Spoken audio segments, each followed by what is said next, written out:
I'm in a, thank you, Joyce. I am in a car waiting for Raymond. I'm not sure if he won his doubles match, and I hesitate to tell him that I paid no attention to the game because I was too far. I was too far away, and he's coming into the car right now, so I'm going to have to tell him to be quiet, so that we can start. We can start our meeting. This is the October 10th planning forum meeting. And I do want to share that Candace, who's normally in attendance to take notes, is not here. She has a chamber general meeting today. And so she's not here. Although the minutes, the agenda does indicate that there would be a review of the minutes August 8th and September 12th. We do not have the September 12th, and we will have those for the October meeting. So I just wanted a motion to accept the minutes to the August 8th meeting, although I will say that she shared that Thomas had some edits, and hopefully those are the minutes that have gone out with his edits. So why don't we wait until October to do the August 8th, the September 12th, and the October 10th minutes, if no one objects to that. You mean November? Wait till November. We'll wait till November, yes. Yes, thank you. Yeah. Right. Okay, so we'll move right into the presentations with the PED report. Okay. So this is for September activity. The Parking Enhancement District collected a very good number of $39,067.81. This month, no enforcement costs, but next month, actually this month, October 1st, enforcement costs will resume. Expenditures for August clean team is $16,594.66. So they're bringing the gross revenue to date to $275,023.66. That's for gross 23 revenue. Total revenue since the PED began is $1,303,914.63. We have a trust fund balance at this point of $159,014.55. And the 2023 gross revenue will come over into that and add to that trust fund balance in February of next year. I should mention that that enforcement. Do you want to talk about enforcement, parking enforcement, Bruce? And yeah. Okay. Can I back up just 1 second? When you say that money's coming over, are we guesstimating then to have a reserve of around 275,000? Is that the number I'm seeing? Yes, once but we have money comes over. Yes, but we also have November and December and the rest of this month to collect as well. Yeah, so, and we have some expenditures, but you know, at this point, this is what it would look like. Yeah, yeah, minus what we pay out every month. Too, you know, but it's healthy. I just bring it up to say that it is healthy. So, you know, Allison and I have been talking about enforcement and what it looks like and how it could or could not play out. Block by Block informed us that they would like to begin enforcement again in October. No, Parking Authority. Or I'm sorry, Parking Authority, forgive me, Parking Authority. We're not sure if or how that is going to work or not work. There still seems to be some confusion about if and when and how we may or may not be billed.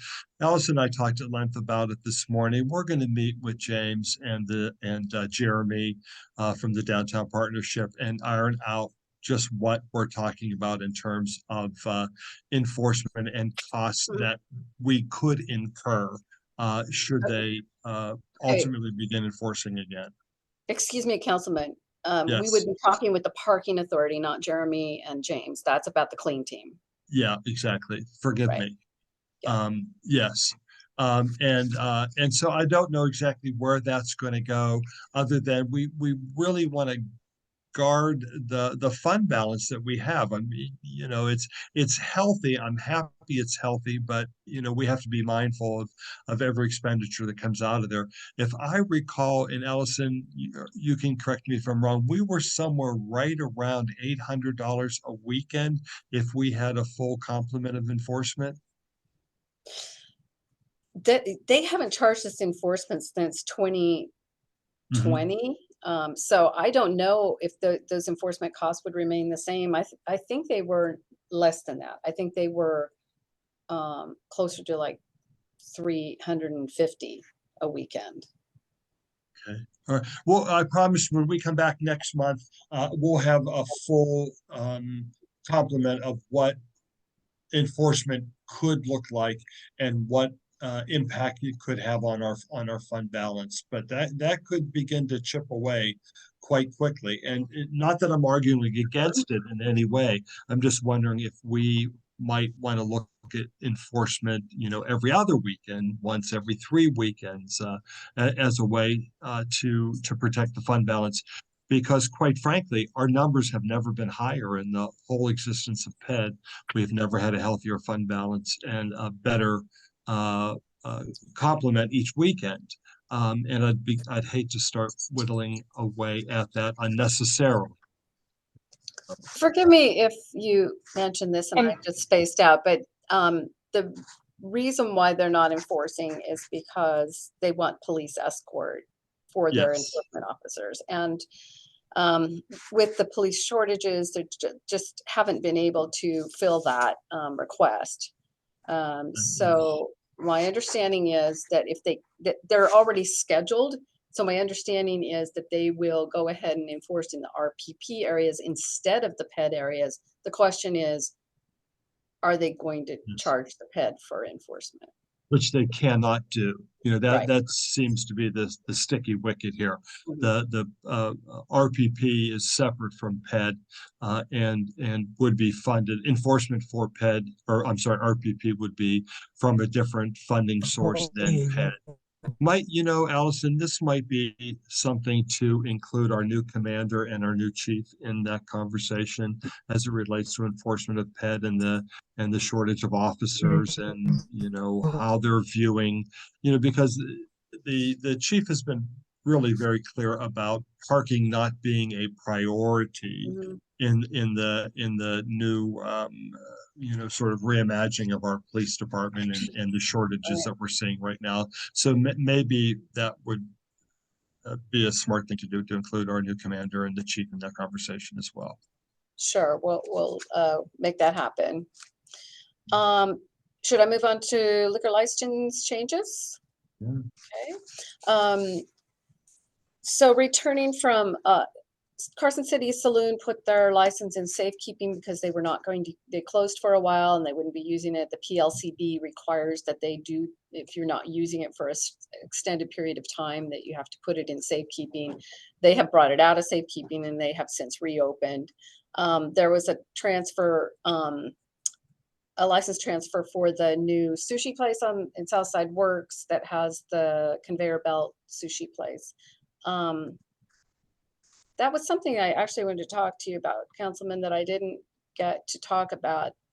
I'm kind of my memory's losing it. They You and said me they were both. going to show up for the license transfer hearing. Did they show up? I can't remember if they did or they sent their attorney.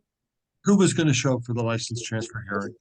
The Cara Sushi that they were, the one with in Southside Works that has the conveyor belt. Oh, you mean when it came before council? Yes, Mhm. they did. Yes. Okay. Yeah. Thank you for the reminder. Yeah, it got a little crazy there Yeah. for a while, but ultimately they did send their team in from whatever city and they did meet with council. Yes. Right, okay. The other thing is just like moments before I logged on, I just got a notice for a alcohol license transfer. It's an intermunicipal transfer for 2010 Josephine, which I guess is Games and that. Games and that. Yeah. Yes. Have they come before you yet, No. Barbara? Do you want me to jump in on that just for a little bit? So I just recently learned this week that there's a desire to bring a liquor license into Games and that. I forget the gentleman's name. He's a John young gentleman. Conley. Yeah, It's John John. Conley. Yes. Mhm. Yes, and that's going to reinvent Games and that to be one of these hatchet throwing places, and he wants to bring a liquor license in there. It is coming, I want to say, from Bridgeville. I could be wrong on that, but it is coming from outside the city, so we'll go through a process of coming before council. But I learned from Gene that they had a desire to bring that in, and I told him he should just refer them to community council and let them start there with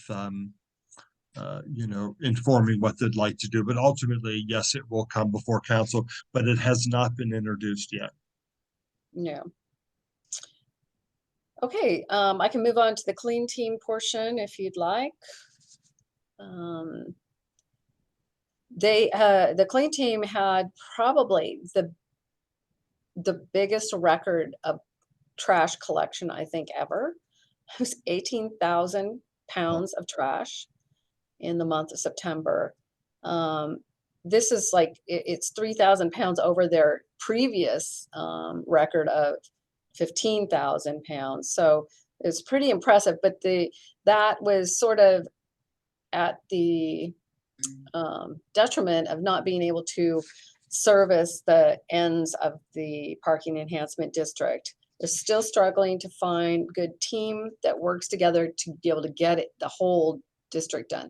They're doing trash collection fine in all areas of the PED, but as far as other services like weeding and graffiti removal, they're finding themselves a little challenged to get that, and the curb lines. So they're challenged as an organization, not just in the South Side, but downtown as well, with being able to find staffing and getting them trained up. And it's the same thing with parking. These kinds of jobs, it's like really hard to get somebody into it. So they're really struggling to do that, but still working hard on it. They collected more. We had last month, what was it? So September. In August, they didn't collect that many alcohol containers, but in September, it jumped up to 150 pounds. That's 3 big garbage bags full of alcohol containers, not from establishments, but from people just partying on the street. This is like they're not allowed to take them outside of the alcohol license venues. These are people that are bringing it with them either in their car or purchasing it from the grocery store or whatever. But these are, we're still not doing a great job of, we do see the arrests in the non-traffic citations that the entertainment team is doing, and they're getting up there too. So they are telling people to dump out their alcohol if they catch them, but apparently there's a lot more going on that is not being caught. So I just wanted to bring that up. You can look at the next page, Joyce, that shows I did. That shows the kind of month by month comparison of the different types of service that the clean team provides. Allison, may I jump in there quickly? Mm-hmm. So some of what I had feared all along is coming true. When we provide these kinds of services to come, and it's sort of like picking up after your kids. If you're going to come and pick up after your kids all the time, there's no real incentive for your kids to pick up after themselves. And so I think we have some role in creating an enabled environment. Like, well, it's okay. Doesn't matter because there's people on the street to clean it up. And I think somehow we need to find a way to partner with businesses to reinforce that it's their business district. They have a role in making sure that it remains clean and and presentable, and that we can't rely solely on 3 people to keep. It's a massive area. That is assigned to them to keep clean on a regular basis. And more as I meet with Artie pretty regularly, Artie is feeling overwhelmed that he pretty much is in ground zero all the time, just trying to keep up with what's happening there. And we're not getting out to the perimeters as much as we would like to. That's one of the things we'll meet with block by block about. And one of the reasons why I want to be so mindful to protect the fund balance, if we are in a state where we need to add somebody, we may have to have a difficult conversation about spending even more. What was it this month, Allison? $18,000? Yeah. $18,000 we spent to pick up 18,000 pounds of trash. Yep. There's just got to be a better way to do this. I mean, I understand the importance, and there's no bigger fan of PED than I and what it's been able to bring. But when you think of what we could be doing with $18,000 beyond picking up 18,000 pounds of discarded garbage in the streets, we may want to begin rethinking how to do this better, and protect that fund balance. There's a conversation going around now about wanting to add flower baskets to the street. We've always wanted to do that. Those are the kinds of really nice complementary amenities we would love to bring to the street with these funds to showcase the street in the best light that we can. But we're sort of chasing our tail, spending $18,000 a month to pick up 18,000 pounds of trash. So I also want to clarify that the 18,000 pounds includes somebody needs to mute. I'm sorry, guys. Oh, okay. So the 18,000 pounds of trash includes how if a trash can is full, they pull that bag out and replace it with another. So people are using the trash cans. It's not all on the street. It's just that the city doesn't service. Yeah, the city doesn't service the trash cans as they're not able to as quickly as the cans are filled. And even if we had multiple cans on every block, it's a business district that's very busy. Finally, I did want to say that I just came from a meeting with the Southside Hospitality Partnership. This is the new association of bars and restaurants, primarily in the lower end of Carson Street.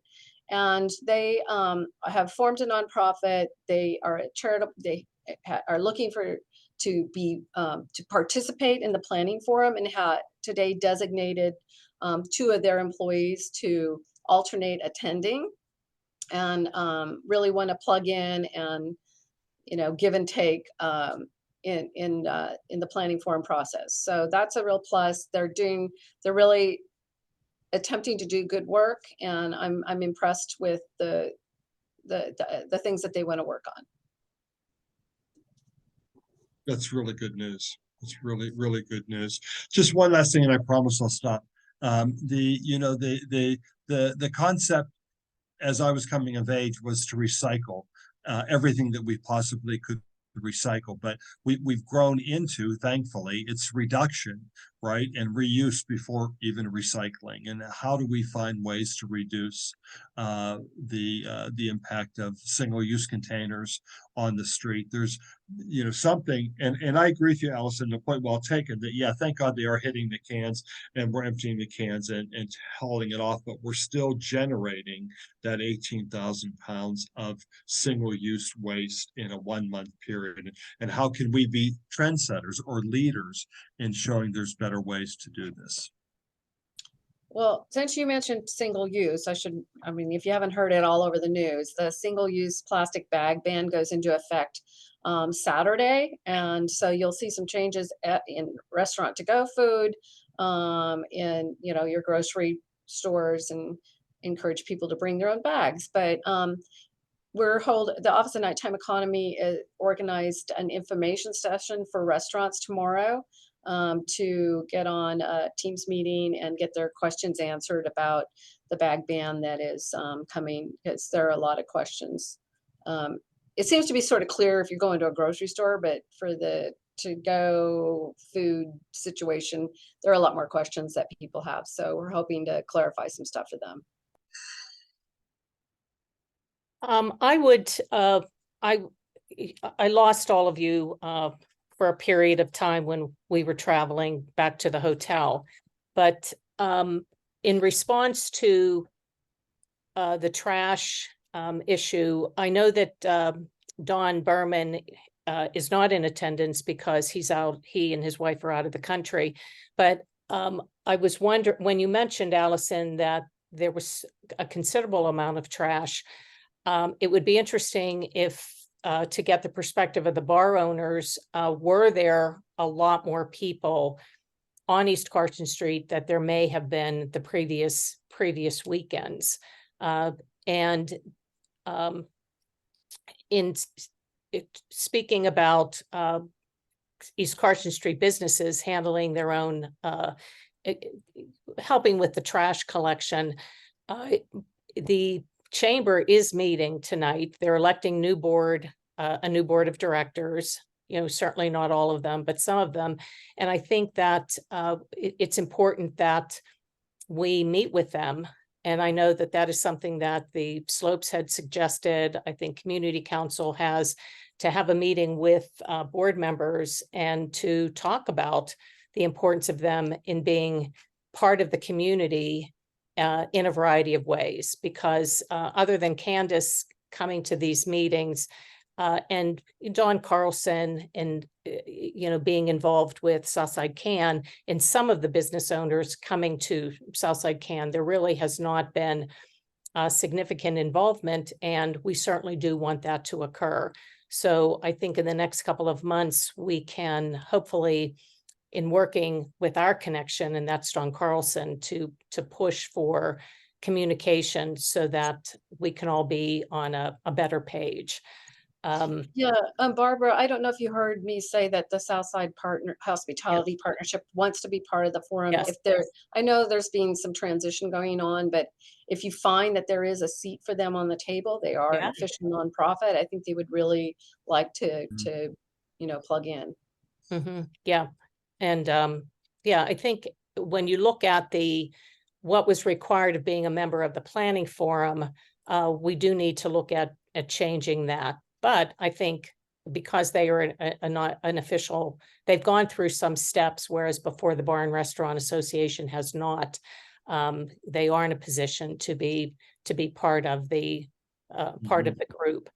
So I think that it's something that, again, we can maybe in a joint meeting talk to them about just not only the hospitality partnership, because I think they're more attuned to what is happening in the community than the chamber may be. And I could be wrong in saying that, but that's the impression that I have. And hopefully that's wrong. I also want... Barbara, can I say something too about that? Sure.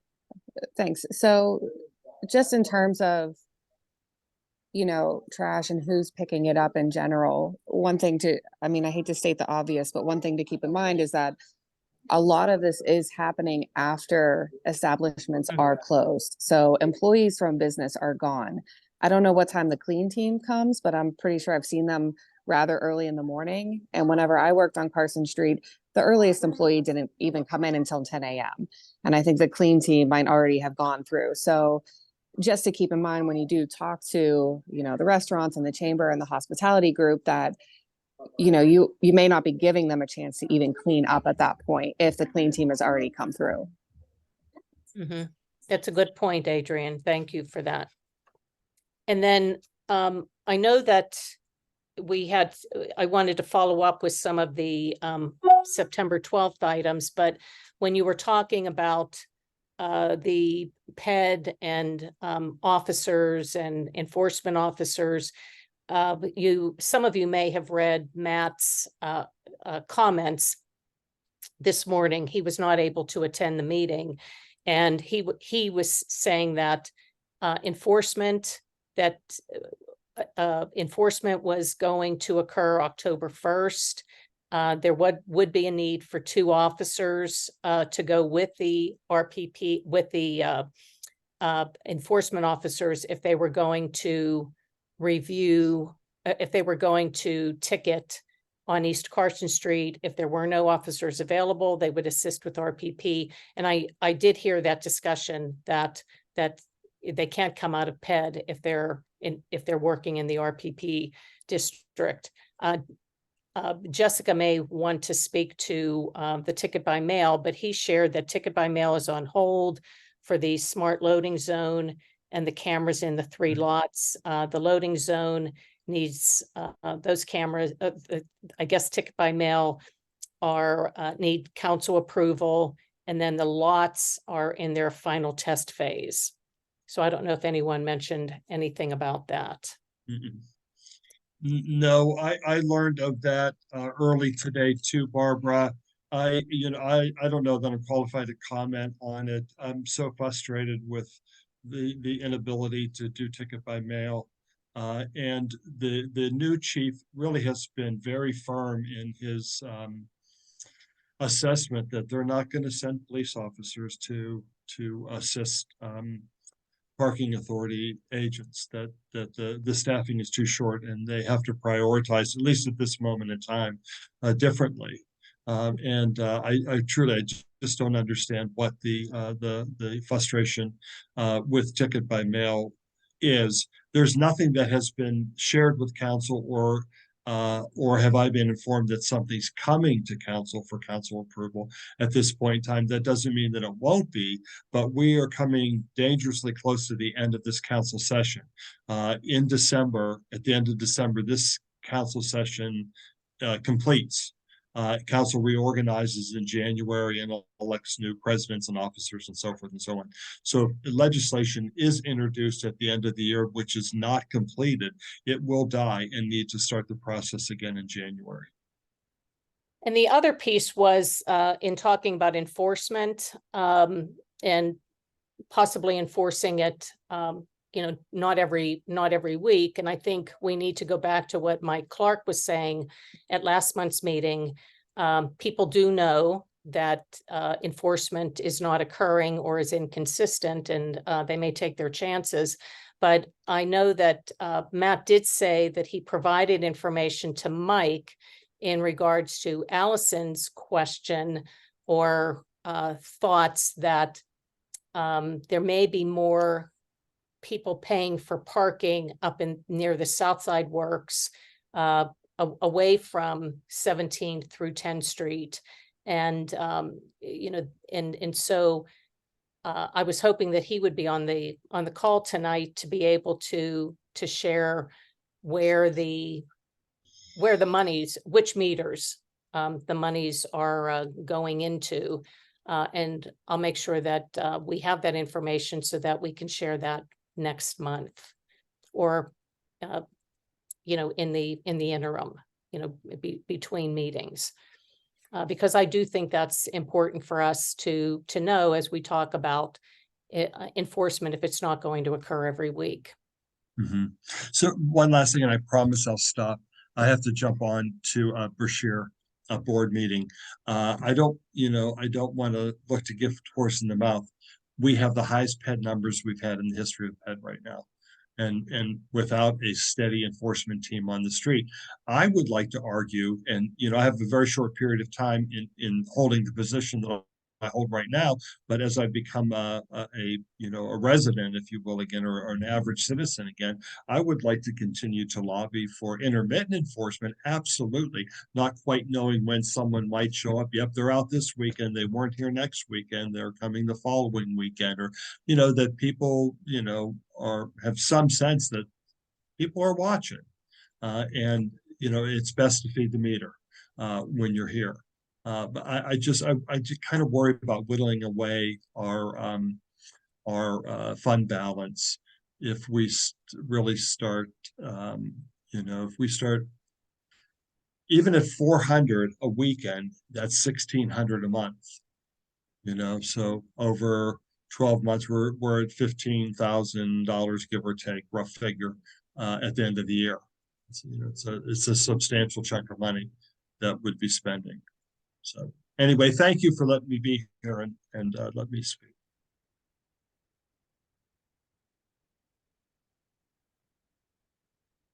More information when Mike shares what numbers he has. So anything else for PED? If not, I think both Allison and Bruce have to leave. Yeah, thank you. Yeah, no, thank you. Thanks for coming. Yeah, this seems to be a small meeting here. We did have follow-up. I think there's a tendency to not follow up on things that we say that we're going to follow up on at these meetings. So I made sure that I watched the forum meeting again to see what it is that we said that we were going to do. And, you know, some of that had to do with the baskets, as Bruce had mentioned. Jacky and Bob were in conversation about the cost of baskets. And I was hoping that one of them would be on the call. I knew that Jacky was not going to be on, but I think that the information that they provided, and I know Cara, you had asked about that, the work is done through the Western Pennsylvania Conservancy. And I think the baskets, the first time around, maybe $500 each, and then $400 the years after. And I think has everything, it takes care of everything. I think the storage, the, you know, putting them up, taking them down, but I didn't pull that up on my phone because I thought one of them would be here. But I'll list that will be listed in the minutes more carefully than what I'm sharing with you right now. Dr. Rudiak, I think Bob will be joining. He's at another meeting right now, but I do believe he plans on joining. Okay. So he can explain it. And I may be able to pull it up as if someone else is talking. Thomas, do you want to speak to the master plan, the progress on the master plan for Ormsby and Armstrong Park? Sure. Yeah, I'll be pretty quick. We were going to have a site visit last week. There was a COVID case among one of the consultants, so we need to postpone it. So we're gonna be doing it this Thursday, and it's just gonna be a small kind of site visit with the consultant team, and then there were kind of a select number of folks that were interested in being on hand for that to give some direct comments about the two parks, for Armstrong and Ormsby Parks. And as background for those joining here for the first time, that is a master planning process that with city planning we're helping oversee. We have Pashek MTR is the consultant that's been brought on, so they have experience in landscape architecture and planning, and that planning process will be an opportunity to understand what the community needs are and relate to those parks and potential improvements, and then emerging from the results of that plan, there'll be discussion of next steps. But we'll want to be in continued conversation as well with the councilman. And then so throughout that, we're seeking to engage the community, both our COs as well, the different RCOs, our Southside Community Council, the different community groups involved in the forum and beyond.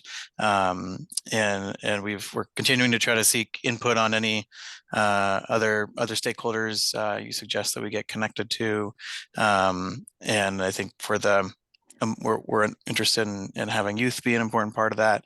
At this point, we're still at a preliminary phase. So we don't have kind of specific new people we've identified, but if there are folks that you would like to encourage us to connect with, or others, for example, from the chamber or other groups, please reach out to Marty or me. Marty Battistone is the project manager. She's environmental planner. And I'm the area neighborhood planner. And I think, yeah, those are the key the key things. Not a ton of updates, but we're moving forward. This Thursday we'll have the site visit, and after that there'll be opportunities for further outreach. So Thank you. And while you were Thank you. talking, I was able to pull up the email from Bob Charlin, and he said that roughly 500 apiece for a basket for the first year, 400 apiece following years from Western Pennsylvania Conservancy, one-stop shop. They plant, hang, water, and store the baskets. So we're moving into fall, so we're not necessarily interested in baskets, but it's something that we should think about, you know, in early 2024 to determine whether or not we can afford baskets through PED, and if not, what is it that we should do so that we can have baskets. There was also discussion at our last meeting about crosswalks, and at our community council board meeting, Sarah Johnson, who's with the mayor's office, said that she was working working with DPW on the crosswalks that needed to be repainted or painted. I don't have any information about the specific crosswalk. It's 17th. I do. Well, I would just say that no one has been parking in it since our last meeting, and so I assume that there was some sort of enforcement happening there. It hasn't been painted, but I've noticed that every single time I've gone by, it is no longer being parked in. Oh, as I was driving by it the other day, I did take notice of the fact that there is a crosswalk there. So, but that's good to hear. Cara, thank you for that. So I don't think there's anything else with the September 12th follow-up. We do have a new member here, a new person in our Zoom midst, and I would like Kathy Hamilton Vargo to make the introductions.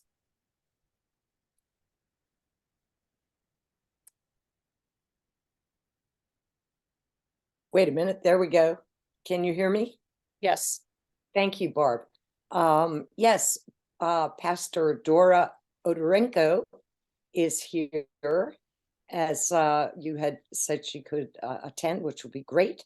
And she is the new pastor at the Southside Presbyterian Church, part-time pastor.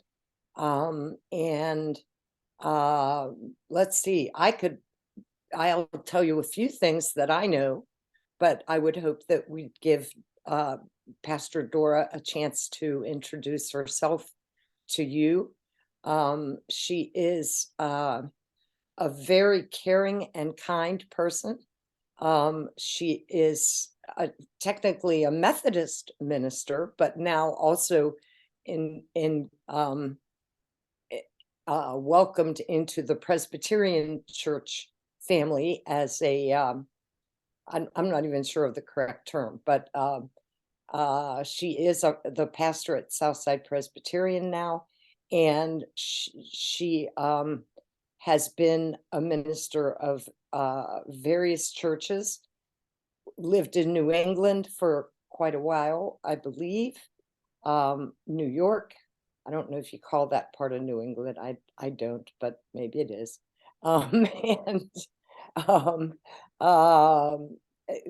Urban and rural churches, but was a teacher before that, and I only recently learned was a farmer for many years.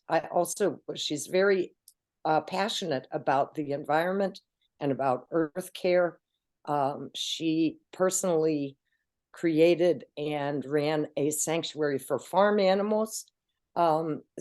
Somebody just goes, and a poet and a writer and a teacher by past experience. So having said that, the people at the church it's been 2 years since I retired, and the church, praise God, hung in there, kept things going, as you may have noticed, kept ministries going. And we're waiting for the right person to come along and to find the right person. And I'm excited to introduce to you Dora, who likes to be called Pastor Dora, if I am correct in that, Odarenko. Thank you, Kathy. What's interesting is I've spent a lot of time in rural settings, but I also have spent a lot of time in the inner city.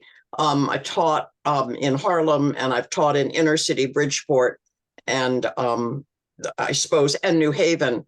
So I'm just so glad to be at Southside Presbyterian, and I know there must be issues. This has been fascinating, just this first hour. And I don't know how my church can help or be involved, or how I can help and be involved. I certainly can speak to issues as I make announcements in my newsletter, but I really need your guidance for, am I the only pastor here? There must be other pastors of other churches who are concerned. No, but I'm certainly involved, concerned about the neighborhood and about the safety, the coherency of the neighborhood. And I don't know how I can help. So you need to guide me. But here I am, very interested and very willing. So that's my starting introduction, I suppose.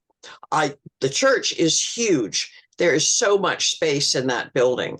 I wish there were ways in which we could offer that space to the community. So that's a question that I have for you. Of course, all of that takes money. And this is a small church. It's gotten quite small over the last few years. And so money is an issue. But we feel very strongly about being a polling place. There was a discussion at session about whether maybe we should no longer be a polling place, but several session members and I feel that it's important for the church to continue being the regular place that people come to poll. So maybe that's one little thing that we're doing, but I really need to hear from you. So what I can do is, I'm out of town right now, but I can certainly schedule a time to meet. We could have lunch at one of our wonderful restaurants, and then to bring you, I don't want to say up to speed, but somewhat up to speed. And then I think as you continue attending the meetings, you'll get a sense of who we are and what our needs are. And your sense is that it makes sense for me to attend it. I think it's very important. I mean, I've learned a lot just, in the last half hour. So if you would like to include me, I would think that pastors, that people that are leading church congregations are crucial to the kind of work you're doing. So if, can we exchange information, Barbara, and we can be in touch and meet? I'd like that. Okay, sounds good. Okay, so how will I get in touch with you? Kathy has my email. Good. My email. So if you'll introduce us, that would be great. Sure. Okay, and when will you be back in town? The end of October. Okay, good. All right, so it's a date. All right. Thank you. And we do have another new person with us today, and it's Melissa Blakely, and she is with Brashear Association. Oh, good. So Melissa, can I ask that you introduce yourself and your role at Brashear? Thank you. I'm Melissa Blakely. I'm the new Director of Operations with Brashear. I've been on the job for 6 weeks today. My responsibilities are kind of a combination of supervising programming staff, helping to keep services flowing with Brashear. I come from a background of, I was a county monitor of the Department of Human Services for 20 years prior to, hard for me to believe. I have also worked in early literacy. I've always done social service type positions, and it's an honor to meet all of you. Good. Well, best wishes in your role. hearing your background, I think Andrea made a good choice in Thank you. in hiring you, and I'm sure you're already experiencing some really interesting. It's such a very nice way of putting it. Yeah, Yes, it has been interesting. It's definitely been educational for me. Yeah. May I just insert a comment? Melissa, I think I need to get to know you and you need to get to know me. You do have an office in my church, Bashir does. So is there a way that we can talk? Most assuredly. I will put my contact information in the chat. Good, thank you. Thank you. Okay, so development activity meetings. Cara, do you want to share the meetings that you may have had, if you've had any, or what's coming up in the future? Yep, we actually did have a development activities meeting in September. It was September 20th on Zoom. There were two properties or two items we reviewed. One was a development at 2712 Burham Street. It's a two units, and one was the mural that's getting put in at Arlington Rec Center. Otherwise, yeah, there was not much feedback, but anyone is welcome to watch the meeting on our Southside Slopes YouTube page. And I can put the link to that in our chat if anyone is interested. Okay, thank you for that. The development activities meetings for the Southside Community Council, we also did have one on September 19th. And offhand, I can only remember one of the presentations, although I'm sure before the meeting is over, I'll remember the other. But one was a 1403 Sarah Street, and it's a new build. We talked about it at the last planning forum meeting, and the developer wants it to be a two-family home, and it's in an area that is zoned for one family. It had been two-family, but it was demolished, which means that it goes back to being a single family. It's zoned single family. So they will be going to the Zoning Board of Adjustment on November 7th, I believe. We do have on October 19th, we will have 3 properties that will be going to the Historic Review Commission after they've met with us. One is 1930 East Carson Street. And if you're down on the Southside Flats, you may know that is Altric Art Supply Store. It is now going to be a dentist's office, and the signage is not appropriate for an East Carson Street for East Carson Street because of the historic district guidelines. So they will be meeting with us. I believe they have already met with the local review committee. 1901 East Carson Street. There's a facade repair. There was a car accident that damaged their property. So they're coming to us with what it is that they're planning to do. And 2339 East Carson Street, we all know that is double wide grill. They closed, and Spork Barbecue will be coming in. So Steve Zumoff, who owns the property, is planning a new patio design. And it was shared with me that the other presentation at our September meeting was a tattoo shop in the 2100 block of East Carson Street. It's let me see what the chat. It's next to, I believe, the dive bar, and it's work that's going to be done on the back side of the building. So those are the presentations for our October development activities meeting. Jess, would you like to share information with us?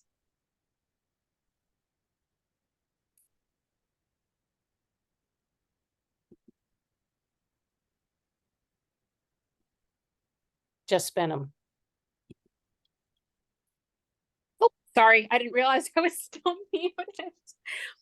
Hey everybody. Not a whole ton from me that directly impacts South Side. The one thing I am flagging just for all neighborhoods is that I have an event in Mount Oliver on Thursday from 1 to 3 p.m. that is a Medicare checkup. We're partnering with an organization called MediConnect.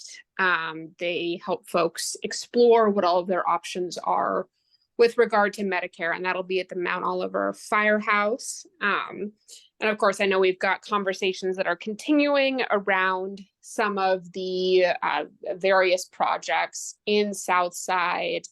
I'm looking forward to having more meetings about those as they move forward. I know that Mike was getting me a list of some intersections that need some additional work.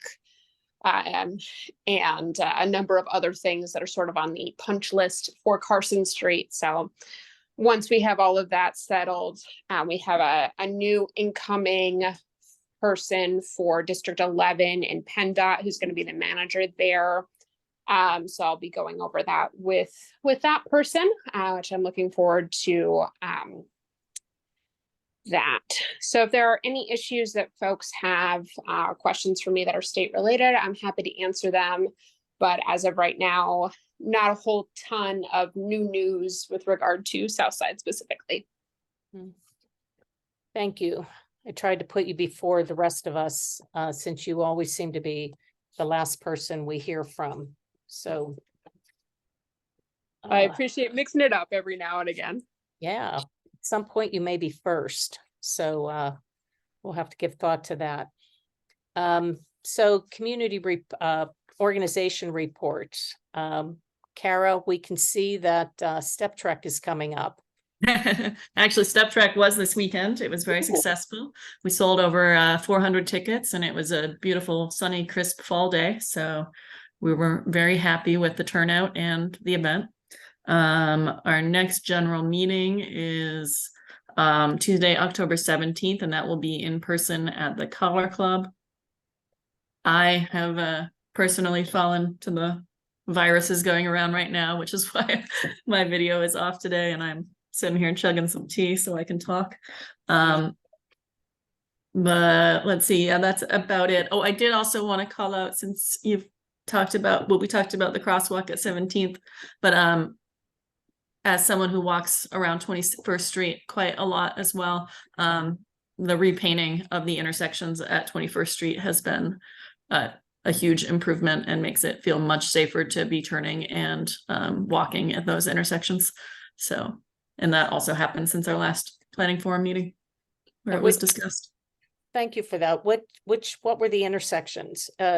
What's definitely 21st and Sarah, and I think one more block as well. Basically they just painted yellow crosshatch lines in the middle of the street to denote that you shouldn't be parking, you know, right up into and onto the crosswalks. So when you're driving or walking, it's much better visibility now. Oh, that's good to know. Thank you. And for Southside Community Council, a few things to share. We had a general meeting on September, I think it was September 28th. It was a Tuesday. We re-elected several board members, Sonia Conan, Adrian Smith, Joe Bilecki, Jacky Kaiser, and Mike McKay. And we also elected new board members, Caroline Komalek, Caroline Fitzgerald, Richard Fox, Cindy Ritter, Scott Ricala, and Rosemary Berman. And we'll be sending something out that provides more information to about each one of them and their what they bring to the organization and to Southside. I also wanted to share that yesterday at our board meeting, we had executive board elections, and I wanted to let you know that Jacky Kaiser was nominated and elected as president of the Southside Community Council. Mike Clark remains as first vice president. I am taking the position of second vice president. Kathleen Petrillo will be continuing as secretary, and Cindy Ritter, who is a new board member, will be our treasurer. So I felt that it was time for me to step down as president and bring some new ideas, new blood into the organization. I did not choose to leave the organization, but to be part of it, but to work alongside Jacky. She's really done, I think, a great job while a board member, and has really, I think, over the last year and a half, has shown good leadership qualities, and I think that the council will benefit from her leadership. And we also have a pie sale coming up. I'm not a pie person, but I understand that the pies are really very, very good. And they're on our web. If you go to our website, there's a form. The orders are due by November 10th, and pickup will be at Mary Queen of Peace on South 13th Street on November 18th and 19th. And also wanted to share that we had really a successful neighborhood party on September 16th, I think that was. And it was just a really great event where all neighbors got together. There were a lot of activities for kids and great food, music. So it was a nice way to, in a sense, say goodbye and, as we hunker down for winter. So, Lynn, do you have anything to share with us? Nothing from me. Okay. And Pastor Dora, at some point, we'll be asking you for just information that you want to share about activities at the church, or as you get to know the other religious groups, you can provide also other information when appropriate. I can say something right now. Can I slip something in? You probably know that the Southside Presbyterian Church has had an open mic for some years, and I certainly want that to be an ongoing monthly event. And we invite poets from the area and also musicians to come in on Thursday evening. It's the second Thursday of each month. We just ask that you call Mike Varga, Kathy's husband, so that he can see how many people are going to be there. But we had a nice crowd last month, and we're having a meeting this Thursday, and I expect a good crowd there. I came to Southside because of my friends in the area who are poets. I was not led to the church through the church organization. I just simply was told that this was a church and that maybe I would like it, and I called. And so I really have come into this community through community members. And I would love to build that open mic. And, maybe people will get involved in some of the work we're doing as church through that, maybe not. But I think it's a wonderful way to draw people in, and I hope all of you agree. Are you all familiar with the open mic? Yes. Mm-hmm. Yep. Yeah. So, but it should be a good, healthy group that meets monthly. It's a good way of gathering us together. Well, thank you for that. To be perfectly unchurched people, the point is to bring people together. Diversity is one of my really big things. So if we can work on diversity that way, and then extend that to the church gatherings on Sunday, I would be a very happy person. Okay. Yeah. Look forward to hearing your work. Okay, so this Thursday, anyone who wants to come, just show up, 7:30, right in the church. So Bob, you're on we can see you. So if you have anything to share, I think we've talked with everyone. So you're the last on our list. Sure. All I wanted to know, did Bruce go over the hanging, or Bruce or Jacky go over the hanging baskets? I did. Jacky was not in attendance, but I had your email. So Okay. we're fine. Okay, that was really the only thing I wanted to talk about. I don't want to be redundant. Bruce went over the Fed report and everything, so. Did you want to just share what you shared with me in an email about the mayor's budget and how it benefits Southside Flats and Slopes? Sure, yeah. The only thing that I would say on that, the budget so far is preliminary. So they release a draft budget, and then they'll release what they call the final budget, and then that goes to council for us to work on. The budget as it stands right now includes 11 new environmental service workers, which for anyone that's been around myself or Barbara or anyone else that's done this work for a while, we've been really focused on making sure that environmental services has the capacity to write tickets and follow through on the citation. The hope is that this is the first step forward in their gold plan, which should help eliminate some of the litter and dumping problems that we've had throughout the South Side here.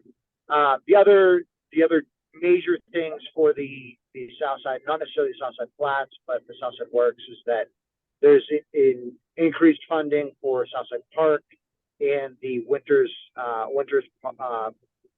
playground in the slopes as well in that budget. So that's what it stands right now. There's no new capital budget projects. Everything else is just increased funding for current projects, but we'll continue to see what the mayor determines to do with this budget. And they are having listening sessions. There are none in South Pittsburgh.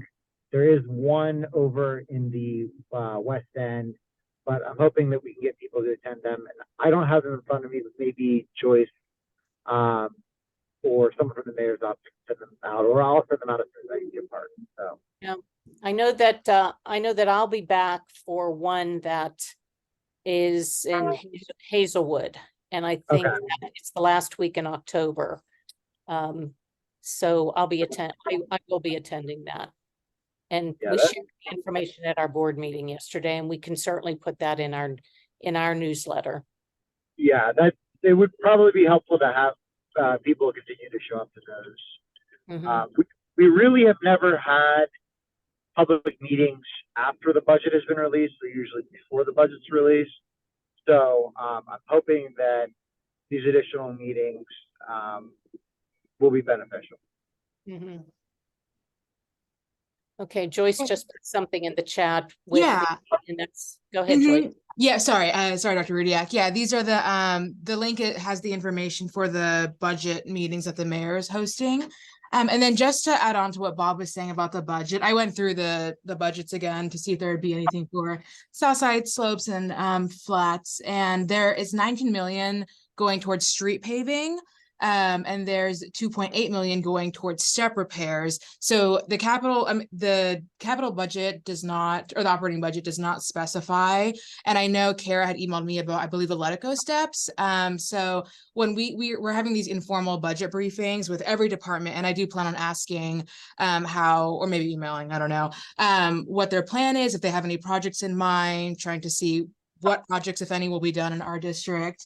And then Domi is adding 7 new right-of-way inspectors. And so Bob said that Environmental Services is adding 11 more staff, but it's actually 15 because they're adding 4 more loaders, which is great.